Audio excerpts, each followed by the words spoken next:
Muy bien, pues vamos a pasar a la primera mesa de debate. Bueno, tenéis agua por allí que están trayendo los compañeros y compañeras. Y bueno, agradecer también a Jesús Juste, que es el alma animalista de este congreso, que se ha dejado la piel por estas jornadas. Bueno, pues la primera mesa tiene el nombre de Desmontando bulos contra el lobo. Yo creo que es una mesa excepcional a nivel científico y a nivel de conocimientos. Y bueno, voy a presentar a los tres ponentes que hoy tenemos, que también podría estar aquí media hora explicando quiénes son, pero bueno, intentaré ser breve. En primer lugar, hablará Andrés Ordiz Fernández, que es biólogo por la Universidad de Oviedo. Si me equivoco en algo, luego me corriges. Doctor en biología y entre el 97 y 2004 trabajó principalmente en el seguimiento de las poblaciones del lobo y el oso en España, con colaboraciones también internacionales. Ha trabajado en Escandinavia, en Eslovenia, y su investigación se centra en la mejora de los métodos de seguimiento de poblaciones de grandes carnívoros, el estudio de su comportamiento y cómo les afectan las actividades humanas y las interacciones interespecíficas entre ellos y sus presas. Actualmente trabaja en un proyecto de investigación europeo y en varios proyectos de investigación sobre grandes carnívoros en Escandinavia. Ha publicado cerca de 70 artículos científicos, la mayoría en revistas de prestigio como Science, y como docente imparte clases en la Universidad Agrícola de Suecia y en la Universidad de Exeter, en Reino Unido. Si lo he dicho bien. Es examinador externo de tesis de máster en Noruega y de tesis doctorales allí y en España. Y también es profesor en la Universidad de León. Él trabaja desde una pedagogía, ¿no?, para inculcar en los alumnos el conocimiento, ¿no?, y los métodos de conservación y de apoyo a la gestión de las especies silvestres, y también hace un esfuerzo, como ya hace aquí, como divulgador de estos conocimientos a través de revistas, medios de comunicación y participando en debates públicos como el de hoy. Si queréis, empiezo dando la palabra a ti y luego ya presento a cada uno cuando vayáis a empezar. Gracias. Bueno, pues muchas gracias por la presentación. Casi más larga, no, pero vamos, muy jugosa, gracias. Lo primero, gracias desde luego por organizar este acto. No es donde uno se siente más cómodo, está mejor haciendo trabajo de campo, incluso dando clase, pero sí que me parece importante intentar divulgar y aprovechar la oportunidad, ¿no? Y traigo una presentación porque entiendo que es quizá la mejor manera de aprovechar mi tiempo, con el título que, si me permitís, os tuteo, que veis ahí, Gestión del lobo en España, ciencia o prejuicios. Un poco preguntarnos realmente pues, si las decisiones que se toman en base a datos científicos o, por desgracia, diría yo, como científico, todavía tiene un gran peso aspectos subjetivos, ¿no?, a la hora de tomar decisiones. Lo primero, muy, muy breve, evidentemente, cuando hablamos de gestión de fauna, y así se lo presento en una asignatura que se llama así a mis estudiantes, básicamente, pues, la toma de decisiones sobre distintas especies, básicamente si queremos que sus poblaciones crezcan, que aumenten en tamaño, que se mantengan estables o que disminuyan. Por ejemplo, si pensamos en perdices, truchas, bonitos, salmones, los vemos como un recurso, los gestionamos como especies cinegéticas, piscícolas. El salmón no debería estar ahí, debería ser una especie objetivo de conservación, pero por ahora ahí está. Hay otras especies que vemos como causantes de plagas o que catalogamos como especies invasoras, y ahí lo que queremos es que disminuya su población. Y la tercera gran opción pues es la conservación. En general, especies como el oso, el lince, con tamaños de población pequeños que van aumentando en nuestro contexto, lo cual nos sugiere que bueno, pues algunas acciones de conservación desde luego son posibles y les va yendo mejor a esas especies, ¿no?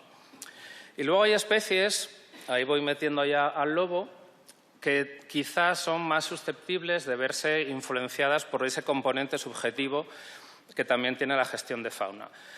Como decían en la presentación, pues todavía hay sectores de la sociedad o mucha gente que ve de una manera negativa a la especie y probablemente elegiría controlarla en gran medida, un eufemismo, seguir matando muchos lobos, reducir su población. Otros, incluidas muchas administraciones, luego veremos, sobre todo al norte del Duero, que aún van a volver a tener la opción, pues gestionar a las especies desde un punto de vista cinegético, de uso del recurso, por así decirlo, en este marco que os presento. Y, por supuesto, hay buenas razones también muy sólidas y hacia ahí voy a ir yo en mi presentación para tratar de gestionar a la especie desde un punto de vista de conservación, desde luego. Este triángulo, esas tres grandes opciones, se reflejan básicamente en lo que es nuestra ley vigente de patrimonio natural y biodiversidad. Tres grandes opciones, ese catálogo español de especies exóticas invasoras en amarillo, es decir, especies que queremos reducir, otro gran conjunto de especies que se gestionan como de caza y pesca, y luego las protegidas, por así decirlo. El Lespre, donde estaba el lobo hasta hace poco, donde estuvo 3 años y medio, listado de especies en régimen de protección especial, y por encima de ese nivel el catálogo de especies amenazadas, vulnerables o en peligro de extinción. Otro concepto importante es este de biología de la conservación. Aparte de que la conservación sea una opción en la gestión de la fauna, esto es una disciplina científica como tal. Una disciplina que evidentemente entiende que, sobre todo en los últimos 2 siglos y, por supuesto, en las últimas décadas, las actividades humanas y el crecimiento de la población humana tienen un gran impacto en la tasa de extinción de especies, que es lo que representa esa figura. Hay una correlación muy clara en el crecimiento de nuestra población y la tasa de extinción de especies, y eso es particularmente claro y llamativo para los grandes animales, por así decirlo, los vertebrados. Son los que más tasas de extinción a una velocidad más alta están sufriendo ese problema de conservación, digamos. Desde un punto de vista de la biología de la conservación, lo que queremos es mantener ecosistemas lo más completos posibles, procesos ecológicos, interacciones entre especies. Pero, lógicamente, tenemos que fijarnos en las especies a las que les va peor y que también, además, trabajando con ellas, podamos tener un efecto en esos ecosistemas que queremos mantener en el mejor estado posible. ¿A qué especies les va peor? Lo acabo de decir, a las más grandes, que requieren mayores espacios, mayores necesidades, dada su posición en la parte superior de las cadenas tróficas, ¿no? Y eso, evidentemente, lo ilustran muy bien los grandes carnívoros. Muchas de las cosas que hoy discutimos con los lobos aplican o suceden de la misma manera con muchas otras especies, el oso pardo en cierta medida y otros grandes carnívoros que todos tenemos en mente. Son lo que llamamos especies clave. A pesar de que son escasos por definición, tienen un papel en los ecosistemas mucho mayor de lo que su abundancia haría prever. Y, además, digamos que no tienen un enemigo natural, con lo cual están poco preparadas, por así decirlo, para sostener continuamente esa persecución por parte del ser humano, ¿no? Muy breve, esto está sacado de un artículo científico y lo hago adrede para incidir, eso sí me parece importante, en que todo lo que diga aquí está sustentado por cosas que ya publicamos o nosotros o otros autores, ¿no? Pero es una llamada, digamos, al uso de la ciencia, de las cosas que publicamos, que para eso se nos paga, con ese ánimo de que esa es la motivación que tiene uno a través de la docencia, de las publicaciones, pues se vaya teniendo cada vez más en cuenta la ciencia, los datos en la gestión.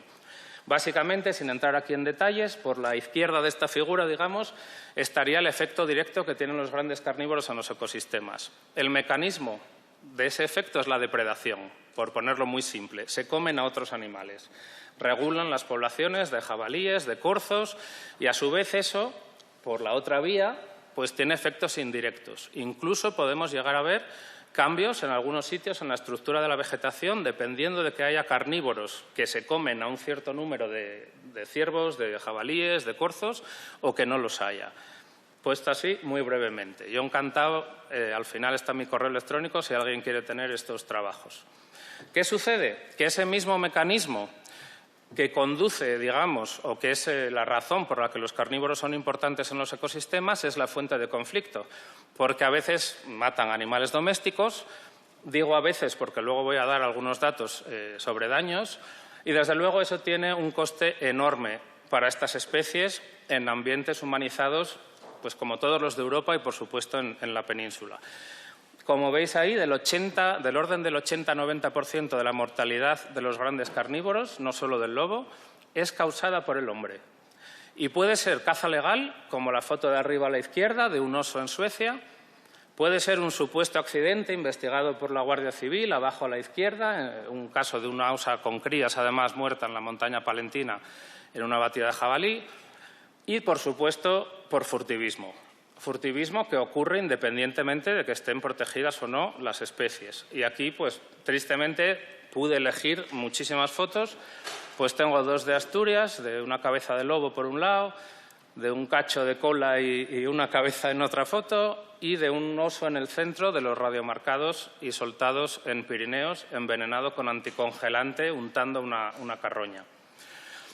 Todo esto, evidentemente, si regulamos, sea legal o ilegalmente, el tamaño de población de los grandes carnívoros, especies que de por sí, por definición, son escasas, porque están en esa parte superior de las cadenas tróficas y por definición son escasas, eso que se escucha a veces de sobrepoblación de lobos no puede ocurrir, eso es así. Bueno, pues aparte que regulemos su tamaño, evidentemente condicionamos esos posibles efectos que tienen en los ecosistemas, ¿no? Esa persecución de los grandes carnívoros lleva sucediendo, sobre todo en un continente como Europa, miles de años y puso en riesgo de extinción o incluso extinguió poblaciones enteras en muchos sitios. Con lo cual, un objetivo de trabajo actual es evitar, evidentemente, que la tendencia de las poblaciones siga descendiendo, donde es el caso, y donde quedaron algunas poblaciones relictas en el sur de Europa, pues que mejore esa situación para que a largo plazo sean viables. Por otra parte, evitar más fragmentación y pérdida de hábitat en sitios tan alterados, evidentemente. Y el tercer objetivo, estudiar el comportamiento de estas especies y evitar el conflicto, digamos, con nosotros, con el ser humano y nuestras actividades, ¿no? A la izquierda veis un mapa sobre la distribución del lobo en Europa. Y, de hecho, si os fijáis en Alemania, ahí todavía no está muy ocupada Alemania, digamos, por los lobos. Pero fijaros lo que sucedió en Alemania.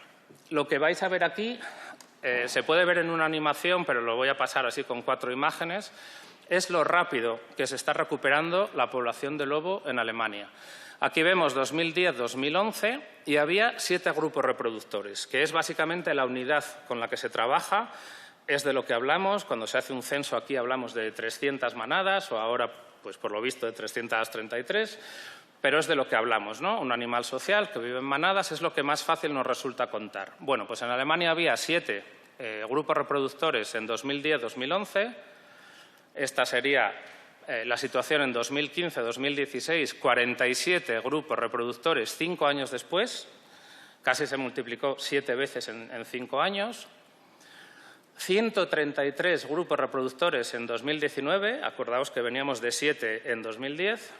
Y el último ejemplo que pongo, el más reciente, el censo más reciente, se hace con una finura, digamos, muy buena en Alemania, con análisis genético a nivel individual. 222 grupos reproductores, por tanto, pasamos de 7 grupos reproductores en 2010 a 222, 13-14 años después. Ese es el caso de Alemania. Y aterrizo un poco en nuestra situación del lobo en España. Seguro que probablemente la mayoría de vosotros sabe que alcanzó mínimos históricos aquí en los años 70 aproximadamente, hubo una cierta recuperación en los 80 y desde entonces básicamente hay un estancamiento y una catalogación diferente en el último par de décadas, digamos, al sur y al norte del Duero. Fruto, ya se mencionó aquí, de esa Directiva Europea Hábitats, que es de obligado cumplimiento para los países miembros.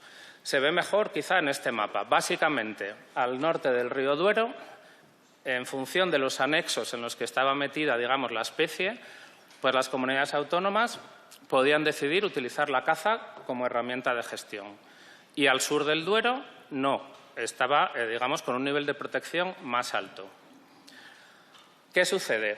Que una asociación, en un momento dado, hace unos pocos años, solicita al Gobierno, dado que la población española tiene un estado de conservación desfavorable, que ese es el término que se usa en base a los criterios de la Directiva Hábitats, solicita al Gobierno incluir a la especie en el listado, lo que llamamos el LESPRE, listado de especies en régimen de protección especial o incluso, mejor aún, como vulnerable, un paso más arriba en el catálogo.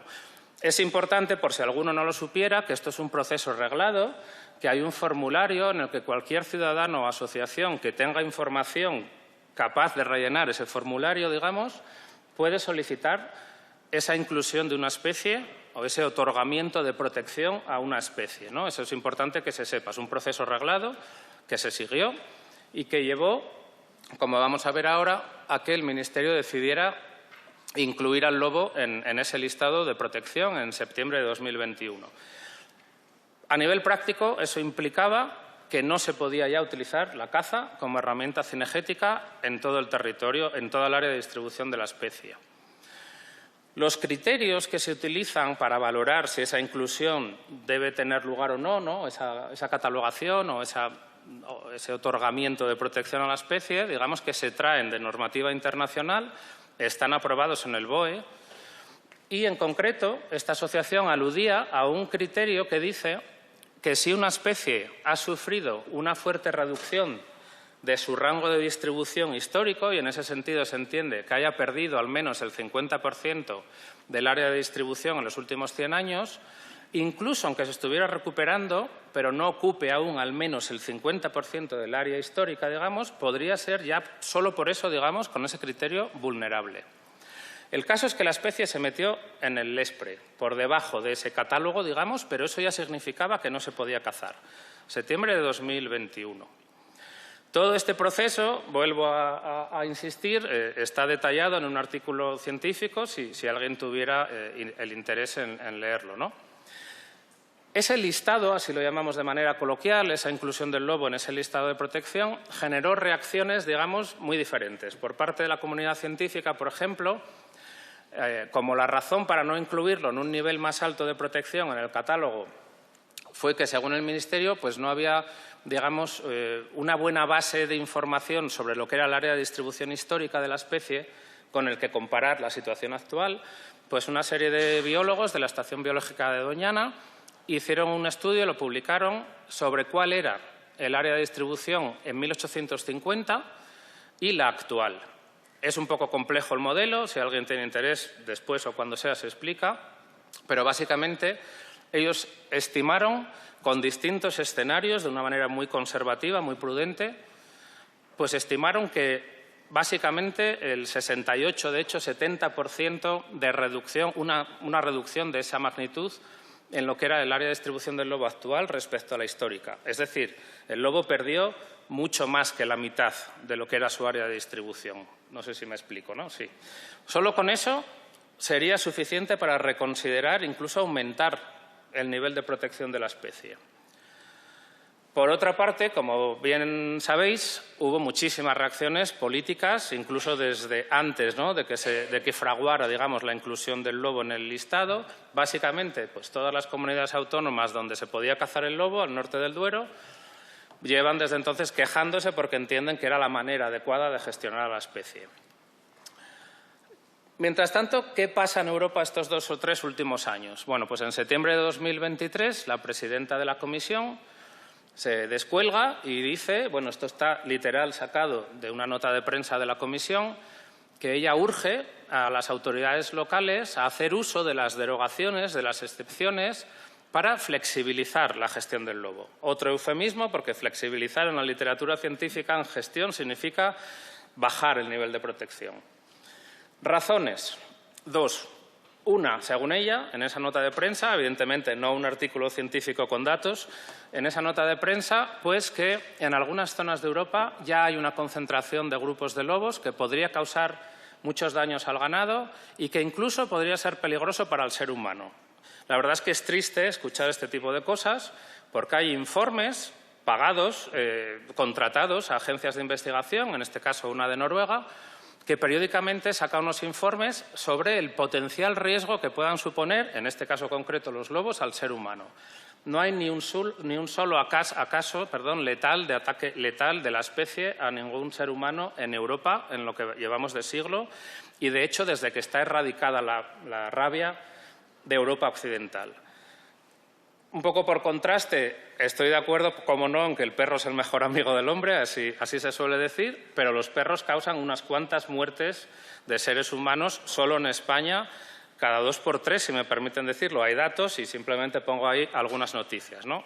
Y respecto a los daños al ganado, este artículo para toda Europa, publicado en 2023, analizó cuál era la tendencia en los daños al ganado en ese contexto en el cual ciertas poblaciones de lobos están yendo a mejor, por así decirlo.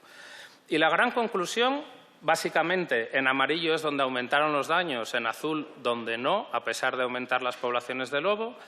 La conclusión es, y no es novedosa, que el conflicto entre lobos y ganados puede mitigarse con éxito con una gestión adecuada. Esa es la frase textual que luego, evidentemente, desarrollan y que, de nuevo, lo que viene a decir, o lo que dice literalmente en el trabajo, es que lo fundamental es la prevención.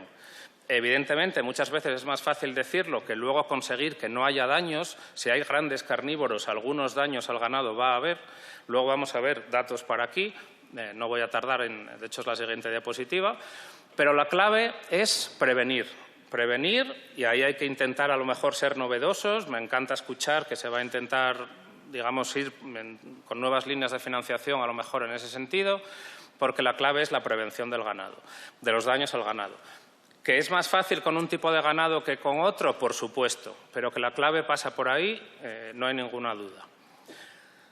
Y ahí llego también precisamente para el contexto nuestro, ibérico o español. Cuando se incluyó al lobo en el LESPRE, eso supuso, aparte de esa partida de 20 millones para que las comunidades autónomas pudieran, digamos, suavizar el conflicto, pagar daños, pues también renovar, actualizar lo que se llama la Estrategia para la Conservación del Lobo, que ahora, de hecho, se llama Estrategia para la Convivencia de las Actividades del Medio Rural con el Lobo y su Conservación, ¿no? Lo cual ya en el título pues se fija en lo que es más importante, evidentemente, en un país tan humanizado, en intentar minimizar ese conflicto. Pero pongamos números a ese conflicto. Ahí ven o veis ese objetivo concreto de favorecer la coexistencia y compatibilización. Esa estrategia, lo primero que se hizo para redactarla, se intuye ahí lo de borrador por detrás, fue solicitar a las comunidades autónomas los datos de compensaciones pagadas por daños al ganado en los años previos a esa revisión y publicación de la nueva estrategia. Como ven, pongo el caso de Asturias y Castilla y León, dos regiones loberas por excelencia, y vemos que de media, en Asturias, entre 2016 y 2020, se venían compensando 3.300 cabezas supuestamente atacadas por el lobo al año. Ahora explico por qué digo supuestamente. Y en Castilla y León, 2.800. Llama la atención que es mucho menos, a pesar de que, evidentemente, Castilla y León es muchísimo más grande que Asturias y tiene un porcentaje de la población de lobos muy superior, ¿no? El motivo es que en Asturias se pagaban los daños, se sigue haciendo, en toda la comunidad autónoma de una manera homogénea, y en Castilla y León dependía por la situación del lobo, al norte, al sur, no me lío más con detalles. Os fiáis de mí, el caso que nos viene bien por homogeneidad en toda la región, a la hora de ver cuánto suponen estos daños, es el caso de Asturias para este ejemplo, porque cubría toda la comunidad autónoma. Decía supuestamente causados por los lobos porque se paga del orden del 90% de los daños que se reclaman. Es decir, se intenta no discutir cuando hay una solicitud de daño y abonarla, con esa idea de que eso pueda suavizar el conflicto, ¿no? Es decir, ahí hay seguramente algunos casos que no son daños. También es cierto que puede haber algunos que el ganadero no pudo pedir porque no encontró los restos del animal. Pero esto es lo que hay y son los datos con los que trabajar. No me quiero liar mucho haciéndoos yo preguntas, a ver si pensáis que esto es mucho o poco, voy a dar las respuestas seguido, pero creo que es clave poner esto en contexto. Vale, ya voy a acabar. Voy más rápido. En Asturias hay 550.000 cabezas de ganado. Son datos oficiales del Instituto SADEI asturiano, de los cuales 400.000 son vacas, de las cuales aproximadamente 300.000 vacas de carne, es decir, que están en extensivo. Si esas 3.300 cabezas atacadas afectan, que es lo previsible, a las que están libres, en extensivo en el campo, sería una tasa de mortalidad del 0,01%. Una de cada 10.000 vacas. Si afectan a los 80.000 que solapan, yendo a una escala un poco más fina, espacialmente con las zonas donde hay grupos de lobo, pues 4 de cada 10.000 vacas es lo que causa el lobo a la cabaña ganadera con estos datos oficiales. Es importante recalcar que matar lobos a veces no es la solución para que disminuya el conflicto, sino que puede aumentarlo. Esto lo publicamos con datos de esta serie de daños de Asturias. Matar más lobos genera más daños, probablemente porque se desestructuran las manadas y ya no pueden depredar sobre especies silvestres y se vean en la tesitura manadas desmontadas, individuos solitarios, de matar otro tipo de especies. El hecho es que cuantos más lobos se matan, más daños encontramos. Y ojo, porque esto sucede también con osos negros americanos, dingos en Australia, lobos en Norteamérica, pumas en Norteamérica y Sudamérica y oso pardo en Europa y en Norteamérica. Cuantos más se matan, a no ser que se mate un porcentaje enorme de la población, lo cual ya no sería viable para la misma, no es una solución. Europa rebajó la protección del lobo. Nosotros publicamos un artículo precisamente con el título que traje hoy, ¿qué es más importante para la gestión de la especie, los prejuicios o los datos científicos? Es una pregunta un poco retórica, dadas las circunstancias. Se rebajó la protección en marzo de estrictamente protegida a nivel europeo, pero eso no tendría por qué haber afectado a la gestión del lobo en España. Como ya se había incluido en el listado de especies en régimen de protección especial, habíamos superado esa diferencia al norte y al sur del Duero. ¿Qué sucede? Lo sabéis bien, que hace poco tiempo el Senado aprobó sacar al lobo de ese listado. Más recientemente aún, el Congreso también eliminó, pone este titular, esa prohibición, es decir, se aprobó sacar al lobo del listado.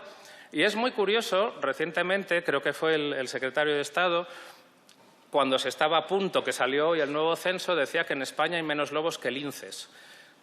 Pongamos esto en contexto, es muy curioso, ¿no? Gracias a medidas de conservación, el lince ibérico, que llegó a ser la especie más amenazada de gato, de gran felino en el mundo, afortunadamente en 2015 se le rebajó a nivel internacional, es decir, para España, que es donde está la especie, y Portugal presente, esa catalogación de críticamente amenazada a amenazada. Y con datos de 2023, publicado esto en 2024, a vulnerable. Y resulta que hay más linces que lobos, que se quedan ahora sin ningún sitio en ninguna de las listas de protección. Vulnerable está por encima del listado en el que estaba el lobo y ahora el lobo se queda por debajo incluso de ese listado. Esa es la situación. Y con esto acabo, tanto por la situación demográfica de la especie, que está estable, no está aumentando, eso nos lo dicen los datos y nos lo dice también el nuevo censo, como por el papel que tiene la especie en los ecosistemas, desde luego yo entiendo claramente que lo que aportan estos datos es que la especie se debería gestionar desde un ámbito, desde un contexto de conservación y no rebajándosela, desde luego, la protección a la especie. Fui rápido, pero eso es lo que quería de mano contar. Gracias.